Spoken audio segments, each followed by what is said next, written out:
I will entertain questions, but we have a limited amount of time, so we're going to need to limit the number of questions. But when I found that you can retain more information if you ask a question when the slide is up there and you're not understanding something. So those kinds of things. Individual circumstances, however, then I'll be available to talk to people afterwards. Good morning. Good morning. Thank you for inviting me here. And thank you to Kristen and Bruce Barge, who are my dear friends from Madison. And Nathan, he's busy. He can't be here. Yeah, he's a social media guru and doing very successfully at it. I don't need to give you all of my bio, but I did work at Social Security for 40 years, and I worked in a lot of different places, in a lot of different field offices and in a regional office, and I've worked on national implementation of legislation with our headquarters in Baltimore. So I've got quite a bit of experience. My last 25 years I spent in Madison, and I was the state liaison coordinating delivery of services with not only state agencies across the state, but also nonprofits and other interest groups in order to facilitate better delivery of services. And Social Security is my passion.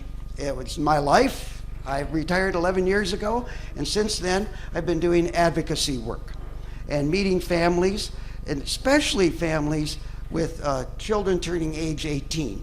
I find that that is the most opportune time to get engaged with a family who have a person with a disability and they're wondering about disability. Some families, especially those with autism spectrum disorders, really kind of defer things and wait too long.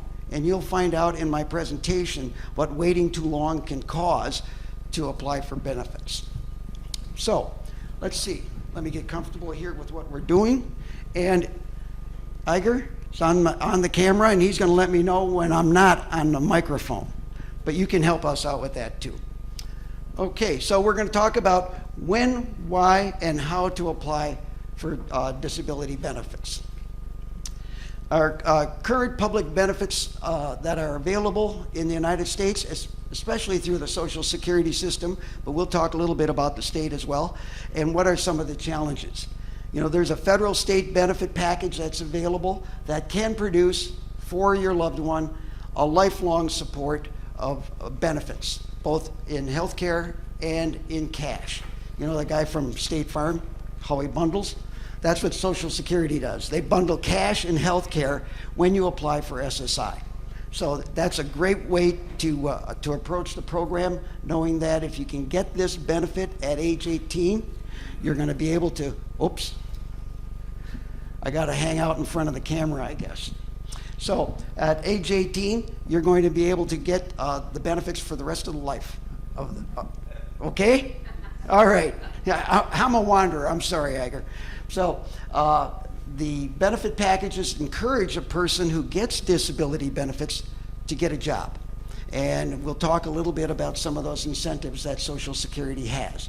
But like any good government program, we got red tape. We got a lot of red tape, and it becomes really confusing. It creates anxiety, and people abandon the benefit application process. So bottom line, get some help. Don't abandon it. We're going to talk about how to navigate the complex systems. So what you know beforehand prepares you to be shocked and not thrilled by what you have to, some of the barriers you need to overcome. And we're going to talk about maximizing the cash and the healthcare benefits that you get. What you have to do, how you have to prepare for your application for disability benefits for your loved one in order to ensure that that happens. And now with the pandemic and the baby boomers all retiring, Social Security is under a tremendous amount of stress. Some of the offices that I worked in over the years who had 20 or 30 people working in them today have 3. And that is because the pandemic made baby boomers want to retire, and they did. They can take early retirement. And because there's a demographic vacancies. It's happening to everything. The grocery store, every place you go, there are fewer people available. And so that has really put a strain on Social Security and has really slowed down the processing of applications. So we'll talk a little bit more about that and what to expect. And the important issue that I find that people don't know is why it is so important to apply at 18, not waiting until you're 26 when you're losing health care from the parents' benefits. So let's get started. The disability benefits for your child. We're going to talk about financial application strategies, the medical disability application strategies for how to document the impairment, because oftentimes there is no active treatment, but what we can do and what you can do to plan for some treatment or some assessment to ensure that that happens. And then how do you can maintain the cash flow of the benefits or the health care benefits despite the person going to work and earning significant amounts of money. So 3 types of benefits, really important for you to understand the difference in them so that when I talk about different things, you're going to understand what exactly which program we're talking about. SSI, Supplemental Security Income, was a program that was created in the early 1970s. The first SSI check was paid in January of 1974. It's not Social Security. It is a benefit that you qualify for based upon being either 65 or older or having an impairment that prevents you from being able to work. And so that benefit is means tested in that income and resources count. And we're going to talk about how they count and from whom they count and what you can do to shelter some of that. But you've got an excellent person who's going to be speaking about that in another session after this one this afternoon, and they're going to get into more detail on that. But at age 18, why 18? It's at that pivot point in a person's age that the parent's income and the parent's assets don't count. Up until 18 and 1 month, parents' income and assets count. So we'll get into a little bit of detail on that as we go through this. But it doesn't require any other work requirements. Social Security benefits do. This doesn't. So it's simply the medical impairment and lack of substantial assets.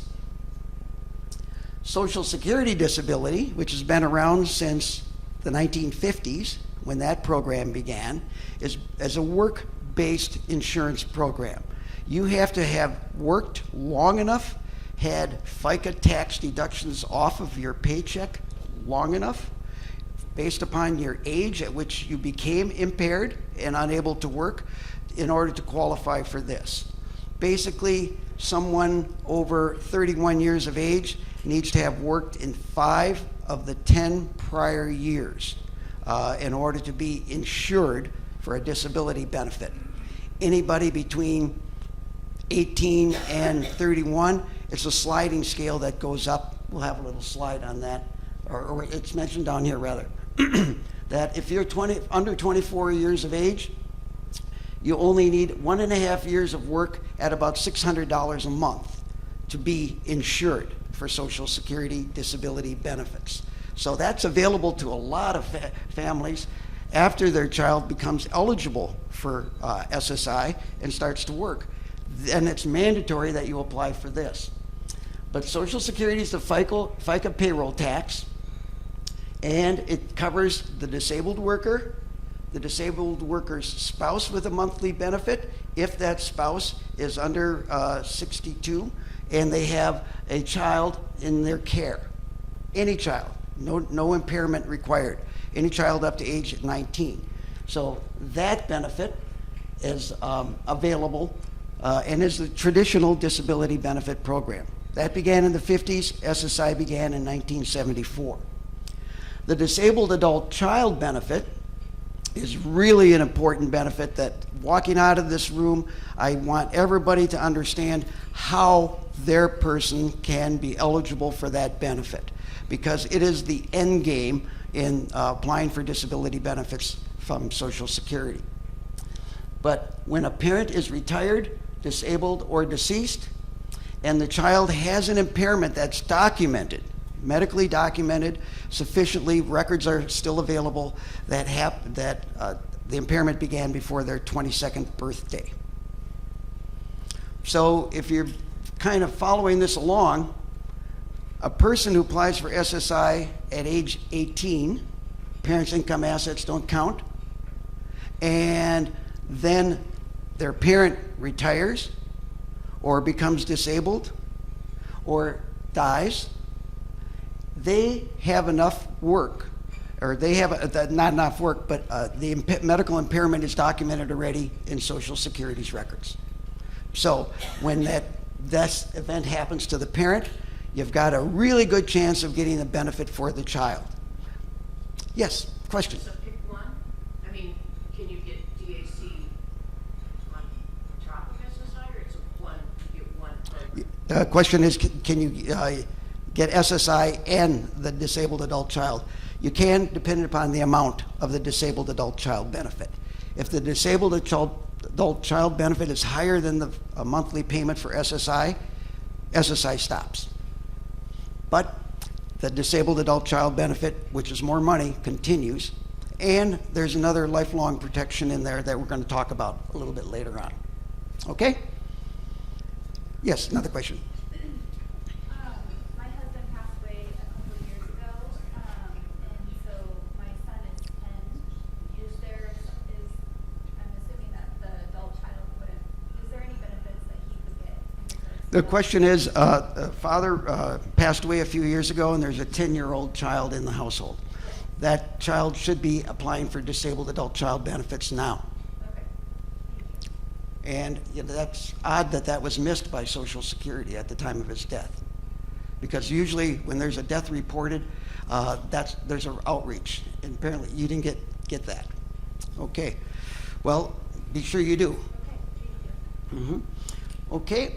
So what are the best outcomes that we want for a family with a child with a disability? It is to get that approval at 18 and before 22. Understood? You know why, the disabled adult child benefit. The SSI maximum monthly cash benefit and medical coverage, we want to make sure that you get the highest amount. SSI is a needs-based program. Remember, you don't have to work to be eligible for it, but you have to be poor. And so if you have to be poor, you have to make sure that you don't have enough assets that are above the asset test. And we're going to talk about that in more detail. And you need to be in a proper living arrangement. And a living arrangement is a very murky kind of issue to cover, but we'll cover that as well. Another question back there. Just real quick, the disabled adult child, is that based off the parents' Social Security if they were, after they retire, that the kid would then assume? Is the benefit amount for the disabled adult child based on the parent's benefit amount? Yes. Yes. And I'll tell you that if the parent is disabled or retired, it's 50% of what the parent gets. If the parent is deceased, it's 75% of what the parent would get if they were receiving a full benefit. So it's a very generous thing, and like I said, it's kind of the end game of where you want to progress with your loved one. Yes, another question. My son is 42 years old, and this is the first conference we've come to. I'm just trying to figure out where, and he's married with 4 children. Yeah, we'll talk about individual cases like that afterwards. I'll be happy to speak with you about that. That's too many details that don't apply to others in the room. Okay, one of the other outcomes you can get is you can actually keep the cash and the health care from these benefit programs and go to work, because you want your loved one to work if they have the opportunity to work. I was lucky enough to serve on the Ticket to Work law implementation panel for Social Security in the late 90s. And that was the whole reform movement there. Senator Kennedy was involved in it, and Senator Jeffords. They wanted to make sure that the disincentives in the program were reduced. They're not eliminated, but they're reduced. And so there's good infrastructure available within the country to support your loved one finding a job, keeping a job, and progressing in a job. So that's a great outcome. And then, this is the other part that we've been just talking about. Eventually transitioning onto a parent's Social Security record. So there's some financial eligibility there and stability. There's support that is going to be lifelong, potentially, for your loved one. And we'll get a little bit more detail as we go along. Here's slide failure. This slide had all kinds of interesting data in it.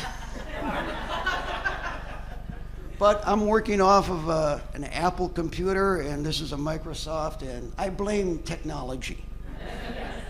But anyway, from birth to 3, I'll tell you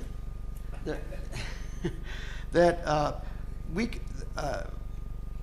at birth, we established a program back in the mid-90s that low birth weight babies could be covered for SSI because they weren't living in their parents' home. So they didn't have assets, they didn't have income, and that's really not something that we're going to be talking about today. Juvenile onset, though, before age 18, parents' financial condition is the first test for an application. So if you've got a parent with a little bit of money, not going to happen. But there are other options available from your state for medical assistance.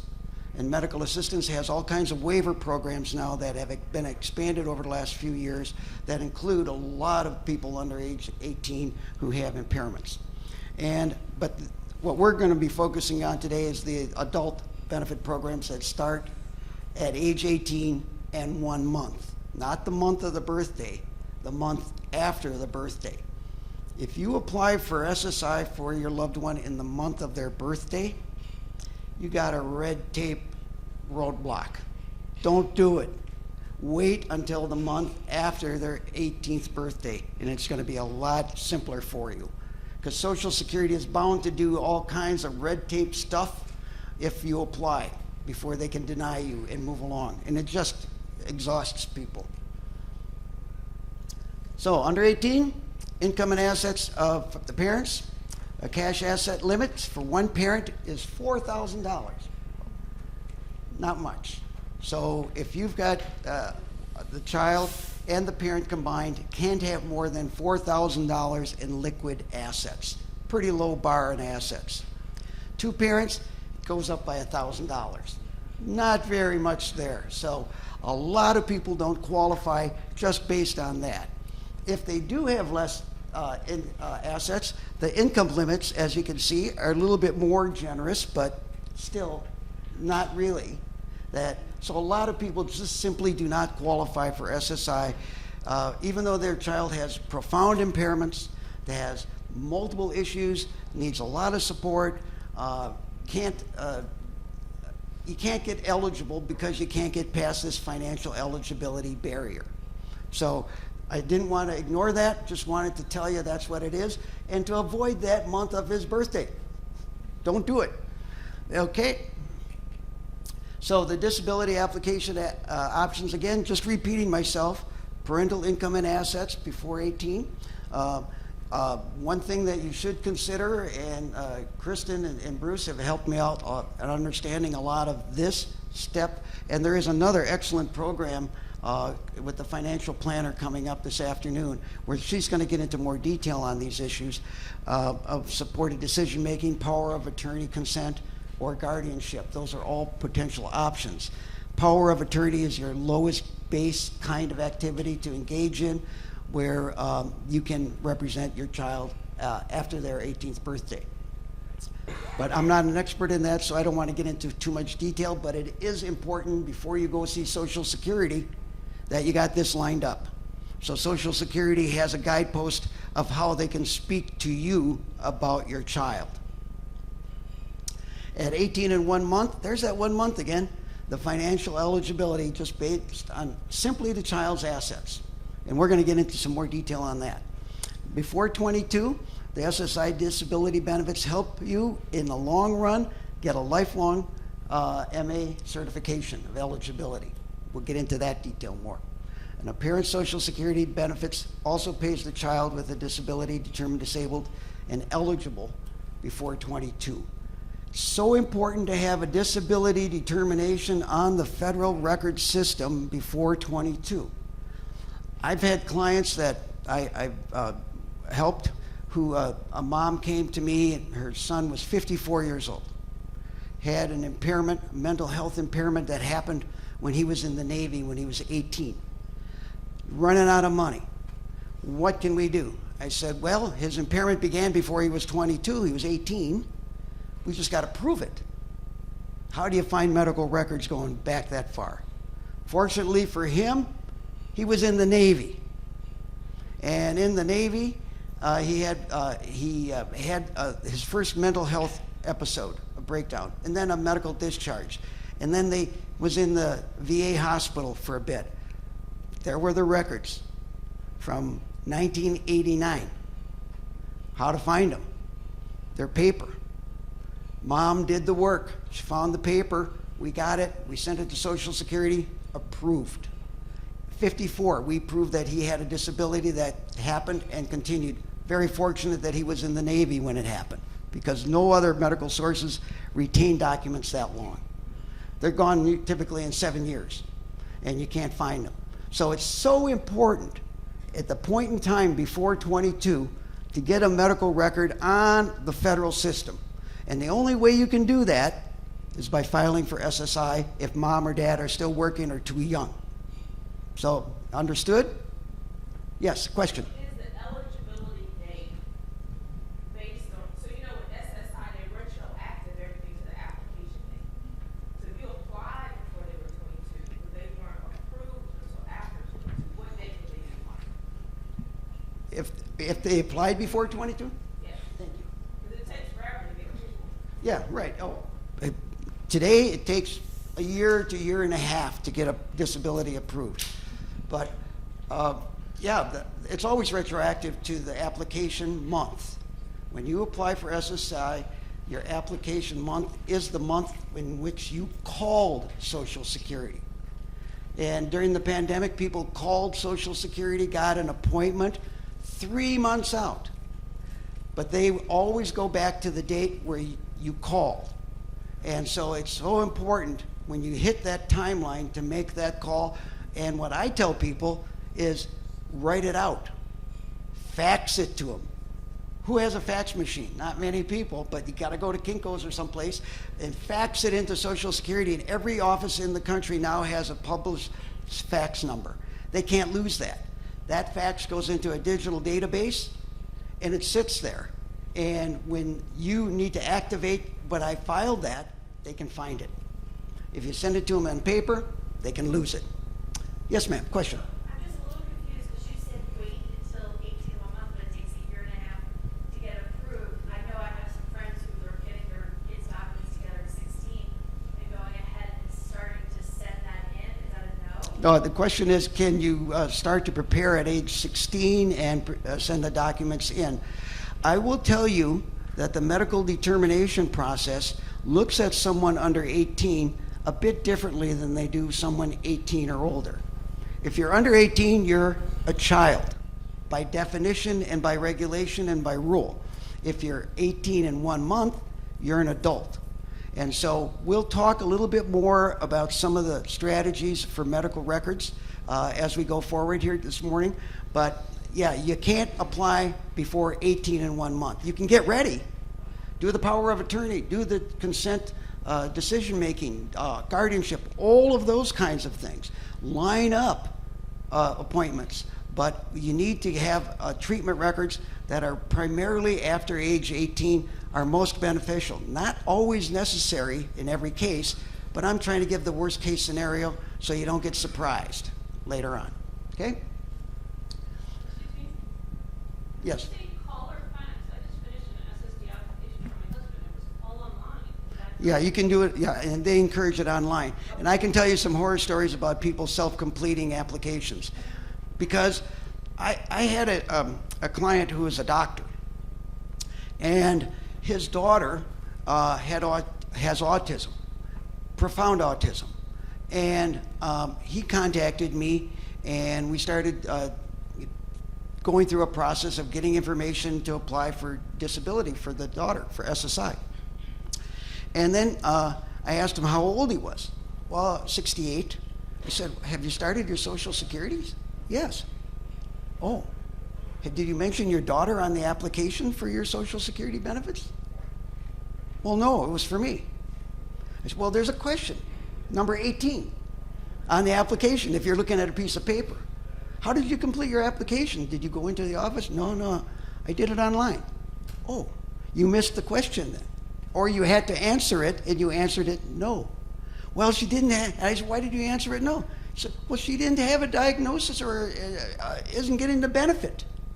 She isn't getting a disability benefit, so he misunderstood the question.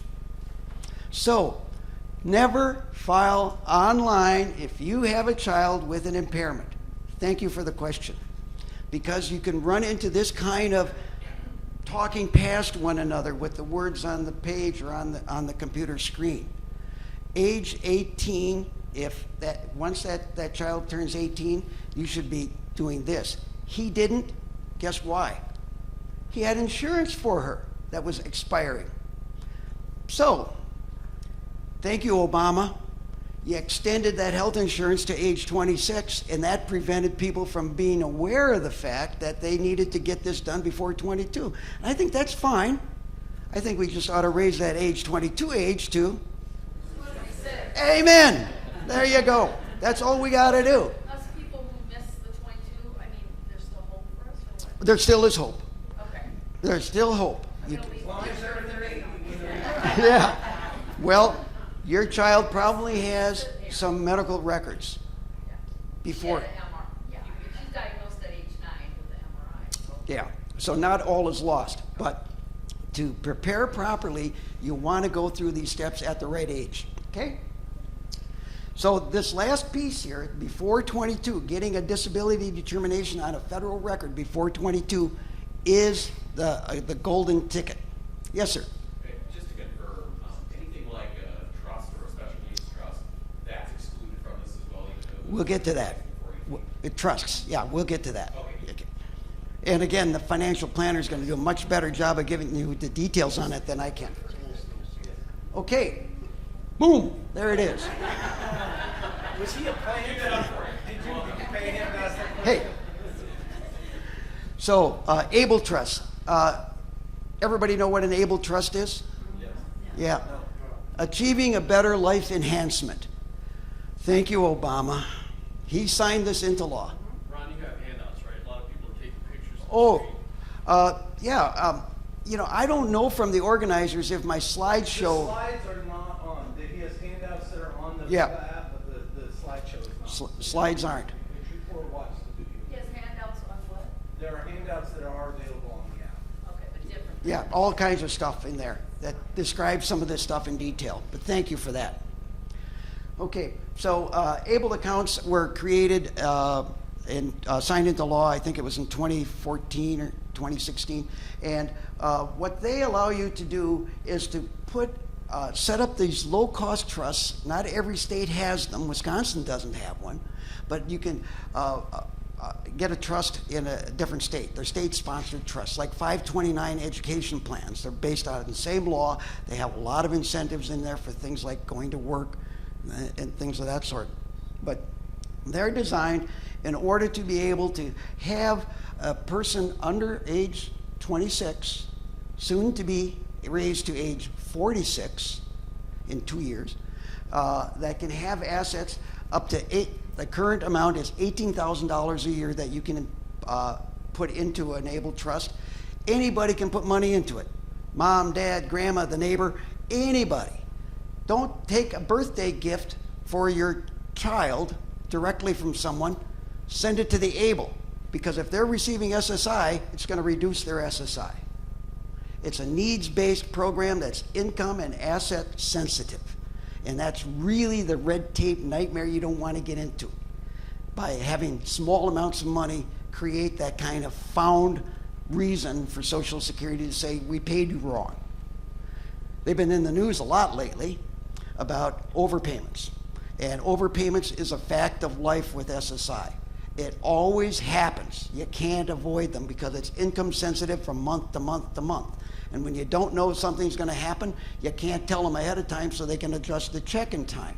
So it's the life with SSI. That's why you want to get on SSI and off of SSI as soon as a parent becomes eligible for Social Security. It's the best transition. So you got a $100,000 SSI limit. And some states allow more money than that to be housed in an able trust, but SSI only allows $100,000 total asset amount that can accumulate. If you have more than that, that becomes accountable asset for SSI. An accountable asset for an adult on SSI is $2,000 of assets. So you want to shelter the money into a trust like an able trust.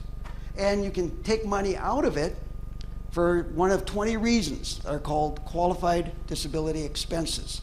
And the list is pretty comprehensive. But as long as you're filtering that money through an ABLE account, you can take money out of that ABLE account and pay the rent, and it won't negatively affect the benefit. But if you paid the rent for your child, it would negatively affect the benefit. But if you gave it to ABLE and you took the money out of ABLE to pay the rent, it has no effect on reducing their benefit. So it's kind of like a check washing. You can get it done. Special needs trusts are very important, and they are like a checking account. I said ABLE account is like a checking account. Money passes through it. You roll money over into it. You're putting it in and taking it out. It can be used that way. It can also be used for long-term savings, but there's a $100,000 cap on it. Special needs trusts generally require an attorney. And in Wisconsin, I know we have 2 nonprofits that run special needs trusts that give a template for people so that they don't have to go through a lot of originating documentation that causes more for an attorney fee. One of the trusts in Wisconsin actually pays the attorney to set up a trust with them, so it costs nothing to set up the trust. But that's just for Wisconsin. And then they have an advocacy fund too, where they do things like when a trust holder gets in trouble with SSI or some other financial conundrum, they'll step in and hire advocates to help that person get out of that trouble or to resolve that problem. So there's benevolent trusts like that exist around the country as well. I know of the one in Wisconsin, and they're great. But the difference between the two is I characterize them as an ABLE account. Use that for your cash flow. 20 different types of expenses you can spend money on that come out of there have no negative effect on Medicaid or SSI. And until your child gets on that DAC benefit, those are important pieces for you to know and understand and manage. The special needs trust, there's no cap. There's no $100,000 cap. So it's more like a long-term savings account. And it's like families could designate their life insurance payouts to go to that special needs trust to sustain their loved one if they should pass before their loved one does. So that's the characterization that I want you to understand about trusts. I got a question up here. What does MA mean? MA, what does MA, medical assistance, also known as Medicaid? Good question. Back there. For the life insurance where you said, you said, oh my God, I just lost my thought. I'm sorry. Go on to the We're next not leaving. It'll come to you. I have that same kind of mind warp time to time. Okay, there it is. What are you guys doing to me? Maybe I'm going to stop taking questions. Yes. Is it common to have able account and Yep. Is it common to have ABLE and WISPAC? Yes, very much so. Because they have different purposes, they have different asset limits. So people can use either one of them, and they don't cost you anything. WISPAC Trust, they paid for it. Well, so what we are just kind of thinking about is something we were aware of. So we just did a WISPAC trust Yeah. for our 32-year-old this year. It's not funded until we die. Yeah, But yeah, they get paid from the state of Wisconsin? yeah. WISPAC trusts very typically are not funded. I don't know how much you paid to get in here, but it sounds like it was worth it. Yeah, so that's just it. Okay, medical assistance. 34 states automatically grant medical assistance if you're eligible for at least $1 of SSI payment in their state. So that's great. Wisconsin's one of those. Automatically, you don't have to go to another office to apply for medical assistance. It's bundled. The SSI certification from the federal government interfaces with the state's medical assistance computer and tells it, we got you. Don't bother these people by making them apply for something. 8 states make a separate decision, so you have to go there to apply for it.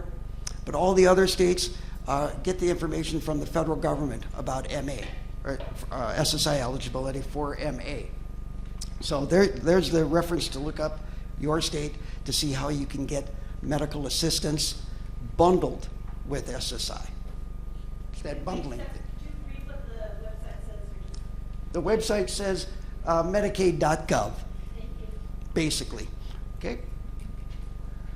So SSI gives you this in this year, $943. That's the maximum benefit amount that you can get. And 44 states and DC also pay a state supplement. Wisconsin's state supplement is $83.78, automatically added to the federal benefit. Again, you don't have to go to the state to apply for it. You get a federal dollar in Wisconsin, you get automatically $83.78. But if you lose the federal, your income goes above that $943 and makes you ineligible, you automatically lose the state benefit in the state of Wisconsin. I don't know how they operate in all the other, well, I do know, but it's too much to go into. And 6 states do not pay a monthly SSI supplement. Some states pay a handsome amount. Why SSI? Rent, food, clothing, telephone, internet, transportation, basically living expenses. You know, it's money that you're not otherwise receiving. Yes, sir. Could it pay a mortgage? Yeah, rent, mortgage. And the problem is it's $943. And not everybody looks at the Social Security Actuary's annual report every year. But I looked at it this year, and they have a chart on where does the SSI payment level fall in the national income strata. And it is about 30% below the poverty level. So, and it hasn't changed much. I mean, it just has not changed much. I think one of the very progressive changes that was made to SSI was the ABLE account. Because it's pretty simple to even the more conservative person on earth that if you allow friends and family to support this person with a significant impairment for the rest of their life, they may not need as much government service. So, they did it. And so now they can see the benefit from it from this age 26 and under cohort, that they're doubling the age range to 46 in 2 years. So it allows to leverage the assets of friends and family in the community to help a person with an impairment stay in the community, stay out of institutional living, stay out of government, more support to keep that person alive and thriving in the community. But you can use SSI money for any one of those things. And if you're going to help a person on SSI, you can do some in-kind types of gifts, like giving them rides and paying for the cab, things like that. As long as you're not giving money to the person. You give money to that person, you put money into their bank account, it's going to be found by Social Security. I got some horror stories, and we'll be looking at some things that have happened to people in the past. You have to live in the U.S. to get this benefit. Yeah, the question is, do you have to be living in the United States to get this benefit? Answer is yes. So what if it's half the year and half the year? You can leave the United States, go on a foreign trip, and come back. You're not getting benefits while you're out of the country. When you come back, 30 days later, you can get reinstated to benefits. It's a good question. Yes, Beck. Can you use SSI funds for them to attend a conference such as this? Absolutely. And if you got a benevolent trust like these lucky people do with WISPAC, you can get them to pay for it. Because WISPAC has a fund, an advocacy fund, that helps to pay for those conferences and send people there if you're holding an account with WISPAC. So search out your community, search out your state, and see if there are any special needs trusts that are set up by nonprofits. Because they get all this money from people who then, upon their death, have to pay back the state for any state health care benefits that were provided to that person who died for all of their life. And if there's money left over after they've paid the state for all of that, the trust company, the nonprofit in this case, retains that money. It's their money. They can do what they want. And WISPAC has been around for 30, 35 years. They got a lot of money in their advocacy fund. And so they do all these things like pay for the attorney fees to set up the trust. They do all kinds of, when a person gets in trouble who's on SSI, they'll call me up and say, hey, can you help us get this person out of this fix? And then they'll pay my fee. The person doesn't have to. So look around for those kinds of benevolent trusts to see if there's one in your community. So at age 18, we're going over stuff again, I'm repeating, power of attorney for healthcare, supported decision making, all of those things. Oh, and I should change my slides because I should put this on the number 1 slide. When your person turns 18, you don't have to wait for 18 in 1 month. Sign up for the My SSA online account. And there's a fact sheet in your handouts about it. And you should be signed up for that as well. This online account then will serve as an access point for you to help track the application that you filed. You can log on to that and see where it's going. And then after the person becomes eligible, if you're getting a wage, you're earning money, one of the big SSI requirements are to report monthly income changes. And if a person has a job, income changes every month. And if you report by the 6th of the month and get it into Social Security's database, it adjusts the next payment appropriately, no overpayment. And no overpayment is what you want, because the nickels and dimes you got to argue about, or the thousands or tens of thousands of dollars that result in overpayments, are too much of a headache. You don't need it. But if you have the My SSA account and your loved one either is their own payee or you are named as the representative payee for them, the fiduciary to get the check on their behalf, you can log on their behalf on your account to report the wages. And it is I can tell you, I'm working on the Ticket to Work panel, it is the number 1 reason why people get overpaid, because of wages. So they encourage work, but if you don't report it timely, you get into this swirl. So use the myssa.gov, sign up for one for yourself, sign up with your loved one at your elbow, because Social Security says verify that your loved one's at your elbow while you're doing this. So yeah, here they are, and get it signed up, because it's going to give you access to that kind of information and that kind of flow. And Social Security is constantly looking at ways to cut down on the number of phone calls that they get, and so they communicate more using this online database. So get signed up for that. Living arrangement, a written rental loan agreement. In your handout packages, I have a draft of a rental loan agreement. And you don't need to have it in writing, but if you don't, chances are probably 75% you'll get it denied. And when you apply for the benefit, like we heard, there's this long time frame that before you get your benefit, your first check, before it gets approved.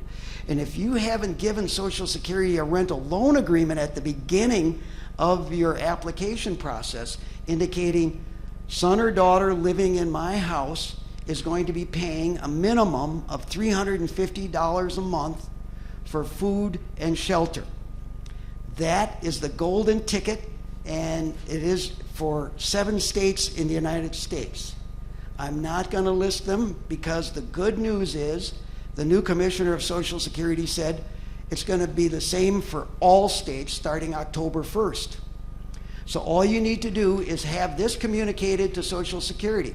The common response that I hear from families who haven't given it to them in writing is the person they talked to a year and a half ago who took the application and you told them that you had this, but you didn't show it to them or it wasn't faxed to them, will say, I don't see it in the file.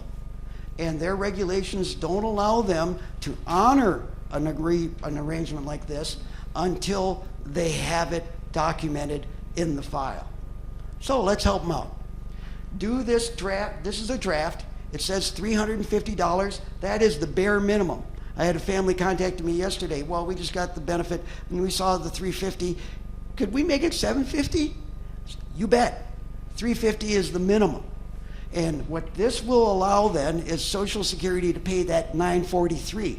Otherwise, they're paying something like $620 a month, 1/3 reduction. So this is a golden ticket, the rental loan agreement. Yes, sir. Did you say rent and food in there? Because I'm trying to understand. Rent and food. Here's another good piece of news. You're like, hardwired into me here. The new Commissioner of Social Security made a pronouncement that within the regulations, starting again on a second advantage, October 1st, food is not going to be included in the requirement for the rental loan to be in your own household, just shelter expense. So, between now and September 30th, if you're applying, food and shelter. After, on October 1 or later, just shelter costs. So it'll be grandfathered in, is what you're saying.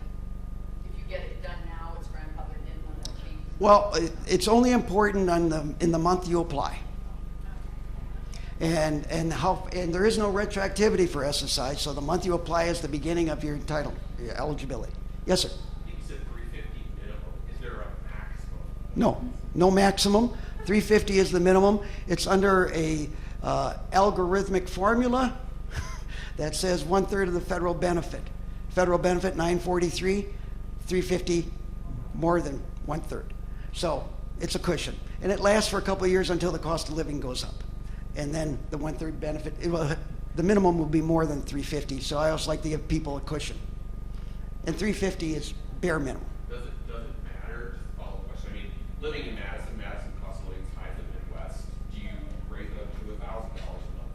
Is there a benefit for your loved ones? Is there a benefit to raise it to a higher amount? Only for you and your arrangement with your child. The nice thing about an ABLE account, you can set up an ABLE account without getting a Social Security disability determination. If you've got significant impairments that are documented in the medical record, you can open up an ABLE account.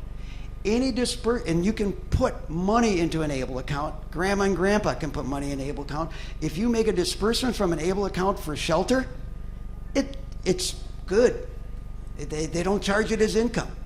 So again, these structures are being set up and advanced and progressively implemented in order to make benefits more accessible to people who need them. So take advantage, but you got to know the rule. So either charge whatever amount you want or pay it out of the ABLE account. Either one of them accomplishes the same thing. You get $943, and if you're in the right state, additional money from the state. So the medical application, all of this stuff, before you do the application, medical application, get started. You can do that online, or you can do it on paper. You go to the Social Security website and ask for forms, and you can just type in the form you want, and you can get a paper form that you can complete. When I work with a family, I like to see what they're sending in before they send it in, so I can critique and add additional information to it. So we use an electronic paper form. They complete it electronically, email it to me, and we go from there. But, whatever is your preference. It's not mandated to go one way or another. After the approval or the financial interview, is where they ask about living arrangement, trusts where your money is, da-da-da-da-da. They document that. This initial interview is like at a 30,000-foot level of scrutiny. So there's no real fine-tooth combing here of anything. And there's a problem with that.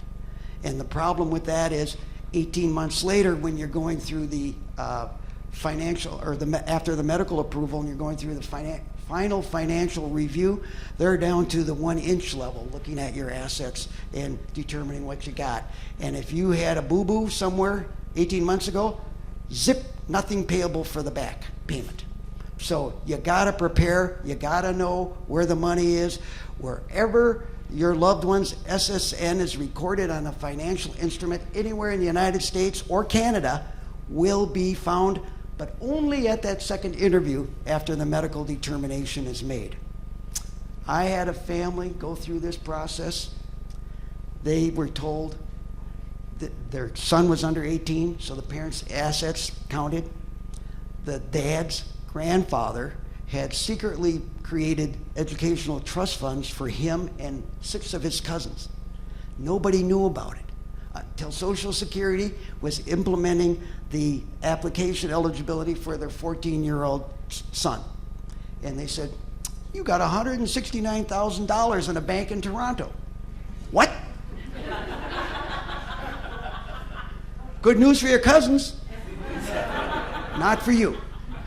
But this family was really, and subsequently the dads become eligible for disability, and one of the other kids, they had a lot of financial holes. They plugged them real quick. 2 months later, they were eligible. Yes? You brought up a good point. So if you have like 529s or custodial Roth IRAs where you have a trust that, especially a trust that is a beneficiary, is that okay? Or do they look at that 2 layers down? As long as it's in one of those trusts, As long as it goes into the special needs trust with the ACA. it's not a problem. 529 plans, Bruce, you've got experience with that. Yeah, 529 plans, there's no limit. I was going to suggest a helpful way to think about trusts. All of us are human beings, flesh and blood human beings. Trusts are also people. They're legal people with instructions put in to do various things, like Ron's describing.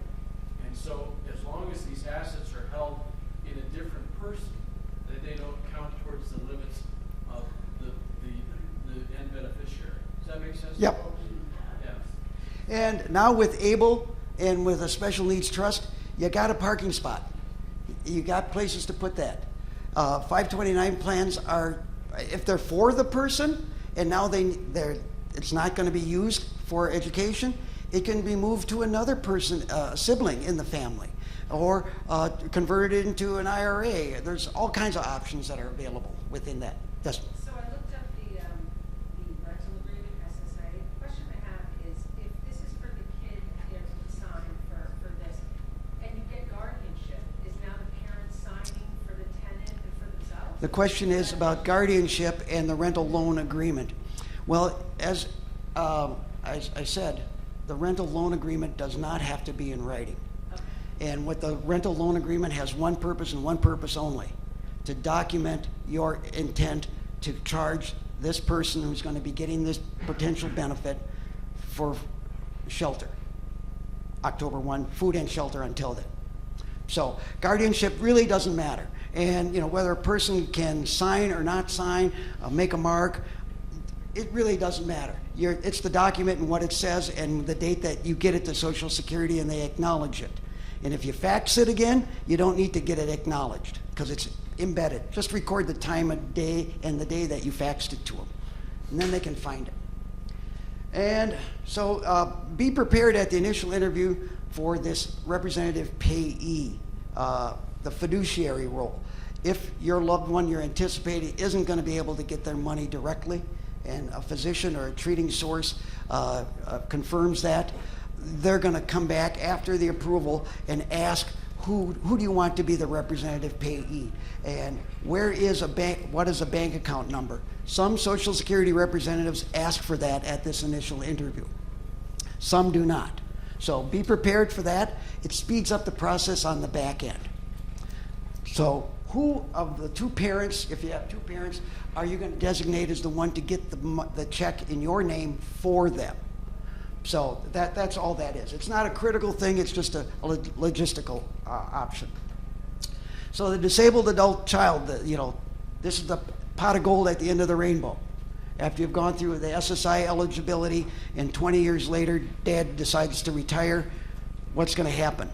I've got a 2-page document in the handouts that the Wisconsin Developmental Disabilities Network asked me to produce a number of years ago. And it is, how do you explain to families that when dad is or mom is ready to retire, they'll go to a financial planner and they'll get all the options that affect dad or mom about your choice in selecting a retirement date. What's the advantage of deferring and waiting until a later age? All of those kinds of things. What's the spousal relationship? Who's going to live longer than the other one? How do you anticipate, if there's an age difference? All of those kinds of issues that are important for your own and your spouse's financial planning. What financial planners typically do not understand is this is going to have a profound impact on a much younger person than me and my spouse, our child, who is getting disabled adult child benefits once I apply for benefits. And what effect is it going to have on them? And so making sure that you get benefits counseling. There's a benefits counseling is available from Social Security provided benefits counselors for people who are receiving a disability benefit. And it's under the Ticket to Work program. Getting benefits counseling, I think the compensation rate, back in the day was like $600 for the benefits counselor to get this information from Social Security about your child's benefits, what kind of benefits they're receiving, what their living arrangements are, whose record they're getting entitlement on, all of that. They can get that information with the person's permission, signed permission, or the person can get it themselves directly from Social Security in something called a benefits planning query.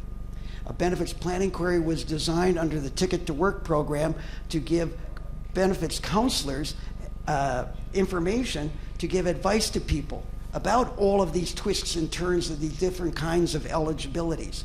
So benefits counselors are typically in a nonprofit agency affiliated with the Ticket to Work program in your community and in your state. They're all over.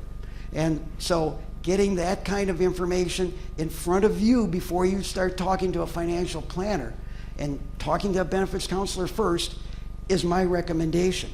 How will this impact my loved one if I start getting this benefit? Because when you start getting this benefit, mandatorily under SSI rules, they have to apply for this benefit. And they might be 50 years old when you're retiring, but they're still going to have to go through a disability determination. Social Security is going to look and say, is this person disabled today? And have they been disabled and unmarried since before they were 22? So what does that SSI application before 22 mean? Social Security already knows that they were disabled before 22 if they were getting SSI and continue to get SSI. And the only other caveat is marriage.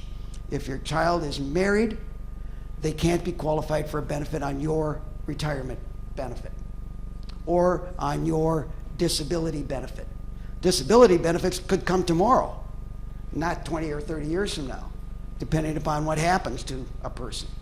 And survivor benefit, that also gives them a benefit.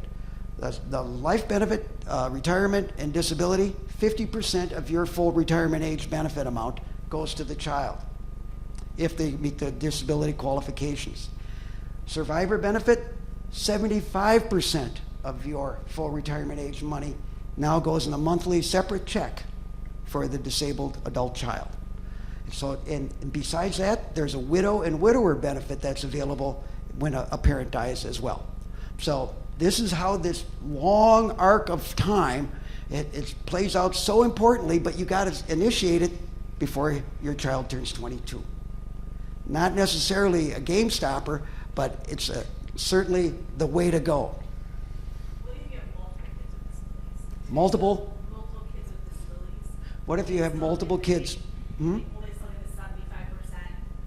Yeah. Divided each. Yeah, the question is, if you have multiple children with disabilities who potentially could qualify on a parent's record, how does that affect things?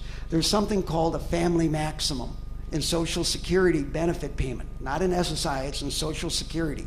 And very typically when there's a wage earner and two auxiliaries, they're called, mom or two disabled children, and also if there's a parent that's caring for one of those children with a disability, they too can be eligible for a monthly check even though they might be 40 years old, as long as they have that child with a disability in their care.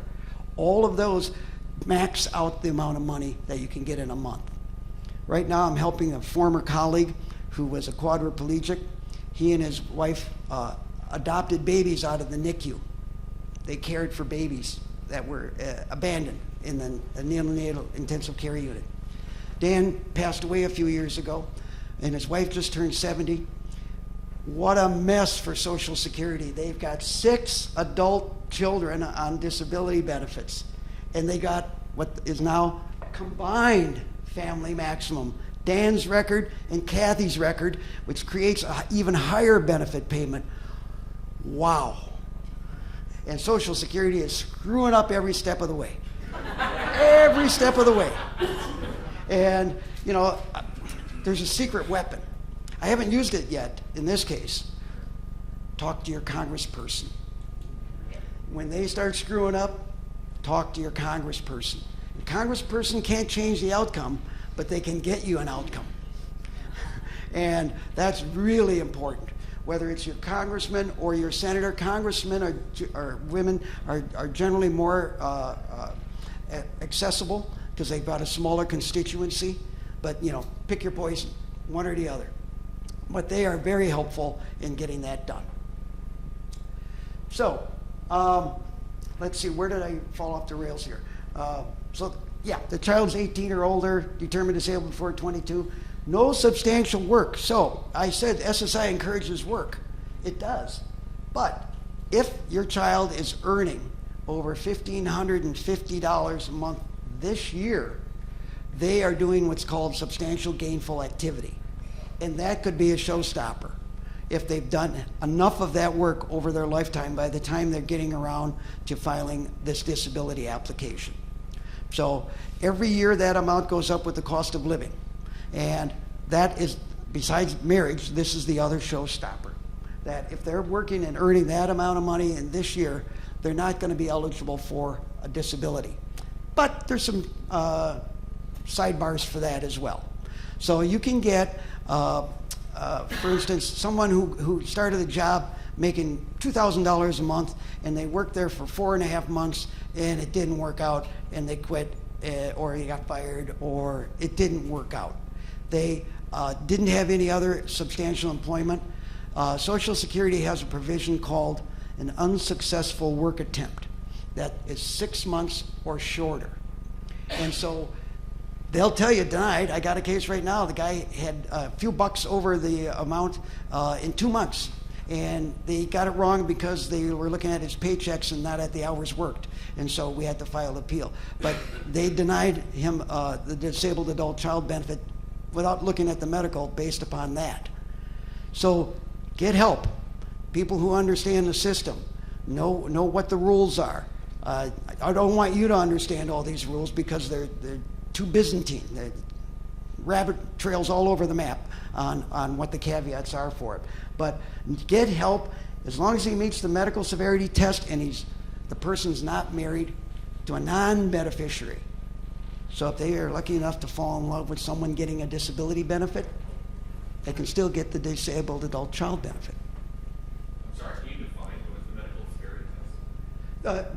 that you're unable to work and earn a substantial gainful amount, $1,550 in a month. That your impairments are so significant that you can't do that.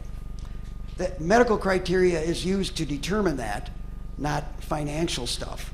But that's the bottom line for it. Yes? And how do you find the benefit counseling in your state? The Ticket to Work program Okay. has a website, and in there they have benefits counselors. So if your loved one's getting an SSI benefit, if they're not working or they are working, you can contact one of these folks to get a benefits counseling session, kind of bait and switch, tell them, hey, he's looking for a job. And they'll give you the benefits counseling. It's all job related. That's why it was funded. That's their purpose. And so just indicate that. We want benefits counseling. We've got some secondary or tertiary reasons for it as well. But we're looking at what is the future hold for this person in being able to find employment and the effect on benefits. So start the DAC transition program. I'm repeating myself. Everybody, I think everybody's got this down by now. Yeah, so we're not going to go into this. When the parent retires, boom, it's mandatory. You can't be getting SSI and not apply. You have to apply. And so the SSI program stands for Supplemental Security Income. That means you got to go for every dollar you can get from every other program or benefit in the United States before we pay you $1 of SSI.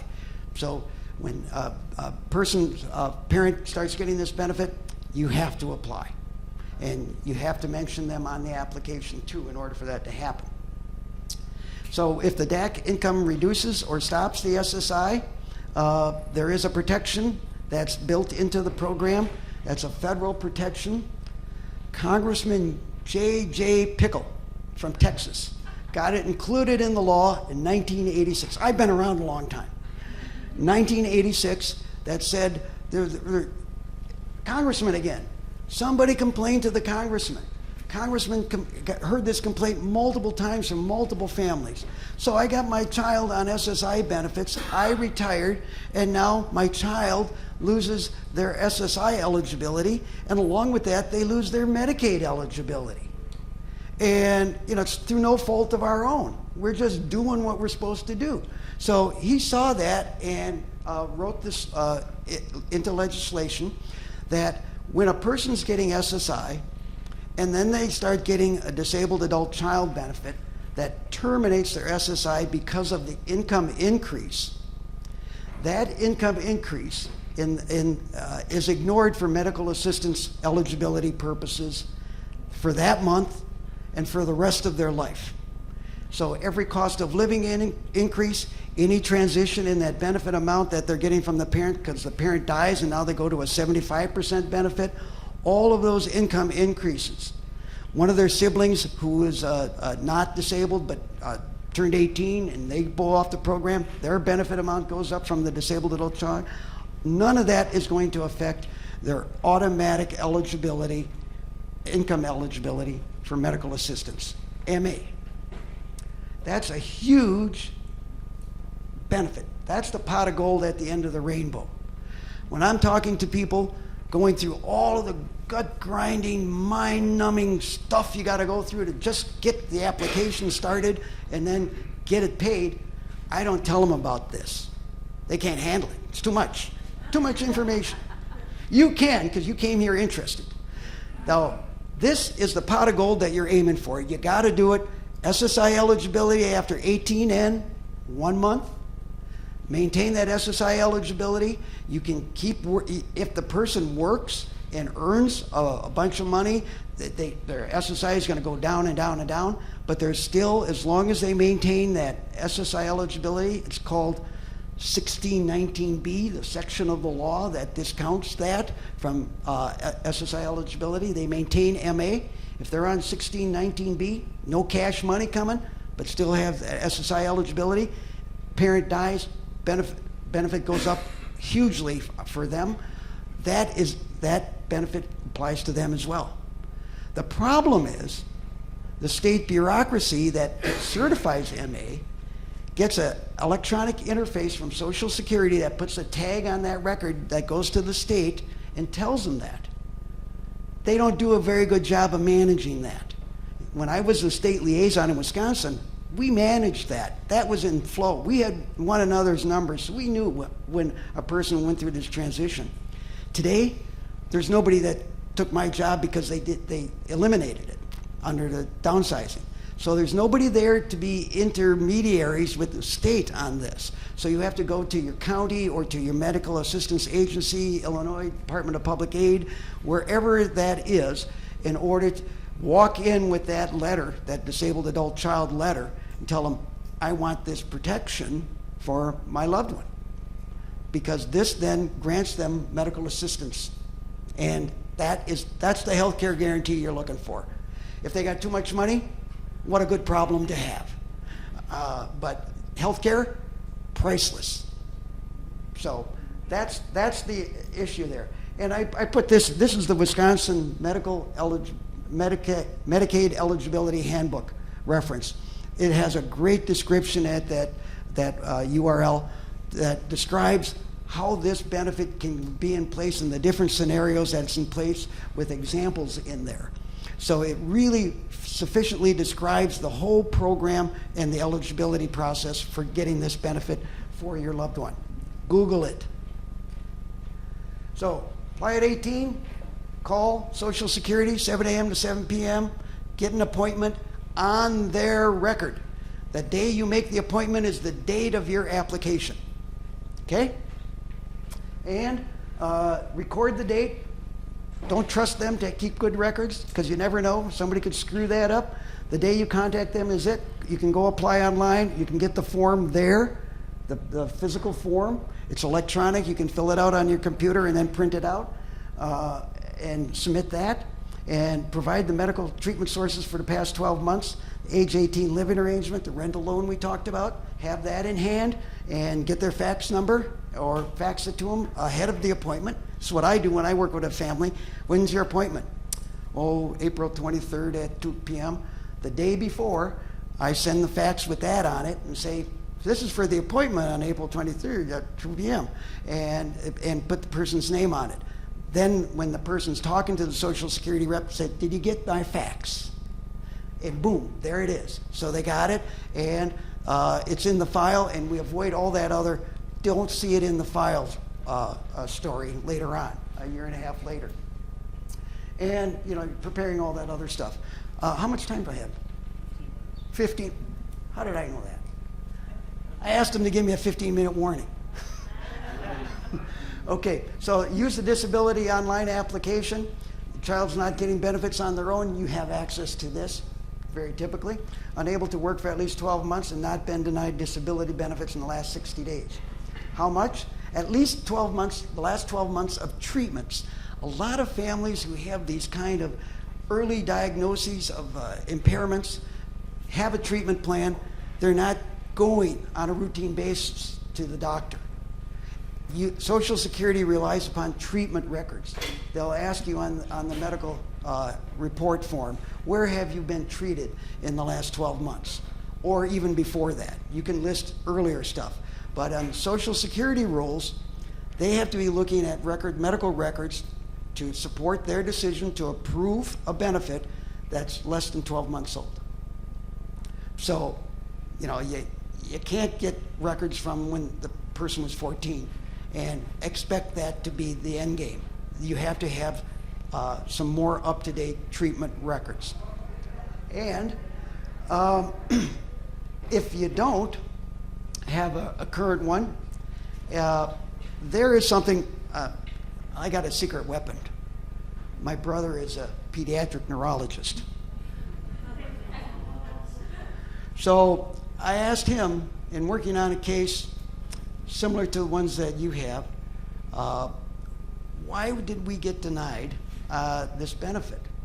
And I talked to him about the records we had and whatever, and he said, well, you need a behavioral test in his file. do you have one? Well, there wasn't. And I said, well, do you have one to suggest? And he suggested this one. And the psychologist who's speaking later today, she and I had a little conversation about these, and I told her about what some of the Social Security needs are, and she's going to incorporate some of that in her presentation later this afternoon. So the adaptive behavioral assessment piece, and you have it in your file as a handout, is typically used in for a whole range of things. It's a competent assessment by a neuropsychologist or a psychologist that incorporates input from people who know the person best. Parents, loved ones, special ed teachers. Why is it important to get an application before 22? DAC, but also because you've got more people involved in the life of your child. You have more professionals who have skin in the game, who understand your child, who know the daily rhythms of your child. That isn't always going to be so apparent at age 25 or 26, that you're going to have people interacting at that level. So special education teachers fill out, and parents fill out 15-minute questionnaires about the daily rhythms of the person. How are they able to self-manage? This is a test that is competent for people between the ages of 18 and 89 on a capacity for self-care, independent living, a whole long list. And when I'm reading through the fact sheet, I see, oh yeah, what is this used for? Also for helping determine eligibility for Social Security benefits. So, neuropsych exams today in Madison, probably $700, $800. In Madison, in Wisconsin, I'd advise people, when your child turns 18, sign up for medical assistance. We have a program called Badger Care Plus. All you need, you can have any amount of assets as long as your income's under $1,200 a month, you get medical assistance. Get medical assistance, they'll pay for it. Get one of these neuropsych exams after the 18th birthday, and make sure you get one of these behavioral assessments. There's another one called a Vineland behavioral assessment. But this one I really like, and I found out that whoever gives the test determines if they fill in the one category on the columns of the ratings, and that is percentile. Where does this person fall in the percentile of the national population of people their age in this performance metric? And when the Disability Determination Bureau is looking at the medical file, they can do conjecture, they can do opinions, they can do guessing about the person's capacity for work. But when they see a metric, they can't argue with that. And if it says, in this category of activity, if this person performs at 1% or less of the national population for people their age, ding, ding, ding, it works. So this is a very important piece of information. It's got to be within 12 months so they can cite it in their determination. So I tell people when they call me, get an appointment, get on the horn, and then the next thing you do, get a MySSA account. Then the next thing you do, get a neuropsych with one of these scheduled. And by the time things start to flow out, you're going to have that. And if you have an appointed representative, you're going to get an indication. They can communicate with the disability staff people. They find out if a determination is forthcoming, and you just let them know, hey, I got a neuropsych exam coming in 2 months. I'll send it to you when we get it. And then if they're ready to make a determination at the medical staff, they'll put it on hold, waiting for that evidence. So that's the whole logistics. That's the magic formula. That's the process to go through in order to make sure that your loved one is getting the best updated medical record in that file at the time of that first determination. Because you're going to see the sad story in one of the next slides that I'm not going to give away ahead of time. So adaptive behavioral assessments, it's in your file. Make sure that you list all of these resources. These resources can come back to, like I said, Social Security does this scan of all the financial institutions in the United States and Canada after they make the medical determination. And in April, I had 1 week apart, 2 families with UTMAs and UGMAs. And I've been doing this work for 11 years. I never heard of them. And this grandma or grandpa put money away for son or daughter when they were born, and it's payable to them. It used to be at 18 in Wisconsin, now it's 21, and they filed for Social Security SSI benefits, and so SSI found out through this electronic interface they got an UGMA, $22,000. And we appealed it because it was 21 at the time, or 18 at the time. Now it's 21 by law, so they won. But savings bonds, I can't tell you how many times we've gone through this whole process with people. And then Social Security's doing the review and say, Sonny Boy's got $25,000 worth of savings bonds or $2,500. Doesn't matter if it's over $2,000, it's a showstopper. And that means all of those months you've been waiting for that disability determination are wiped off the board. And as soon as you find out, you get the money, you put it in an ABLE account or whatever, next month you're eligible, month one. You don't want that to happen to you. Inheritances, anything that can be an asset for them, when they're on SSI, it's important. And medical assistance is the same. It has some of the same kind of qualifications, $2,000 asset limit. At least in Wisconsin it does, so you have to be mindful of that. So inform the family. Don't give Johnny a gift. Give it to his ABLE account. Yes? Can we do the scan that they do to find those assets? The question was, can we do that scan of financial records to find the assets? No. Not that I'm aware of. Yes? So I've got a lot of clients that have children with special needs that are working in a grocery store. And during COVID, they did a huge distribution for profit sharing. We had, so the number that was asked me, whether you have to stay below in order to stay on Social Security disability. And so I guess my question, I think I just heard you say 2,000 is the maximum. Right. There's caveats beyond that, though, where you can shelter money now. ABLE, you can park the money in ABLE, still available to them. It's still there. There's any number of things. But I got 5 minutes. I'll have to entertain questions afterwards.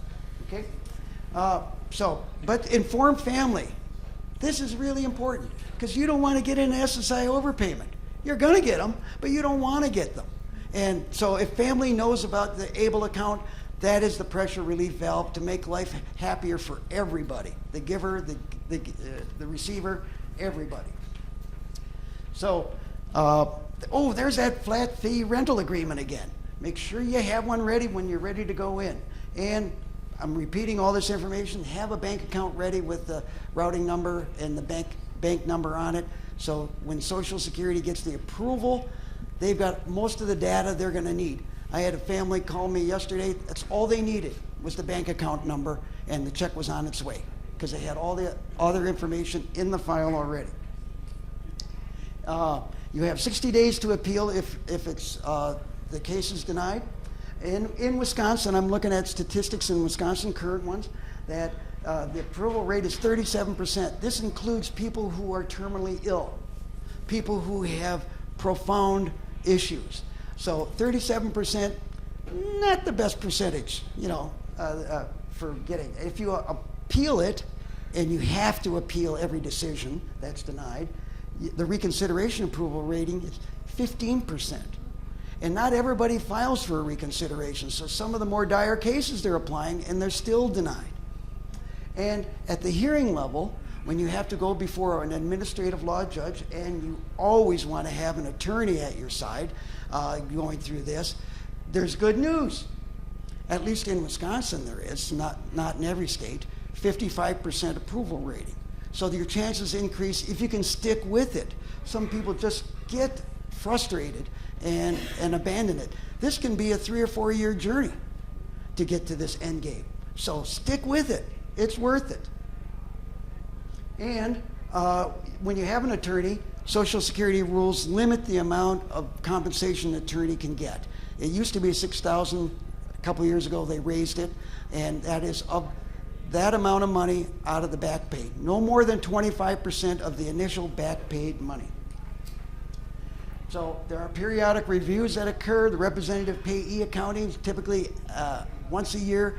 Pretty cursory form to fill out, medical reviews. If you get an award letter that says that your person has a disability and they'll be reviewed in 5 or 7 years, that will indicate to you that Social Security is determined this is a permanent condition, and you're not to be too concerned. The other ones, like 1 year, those NICU babies I talked about, they get a review within 1 year.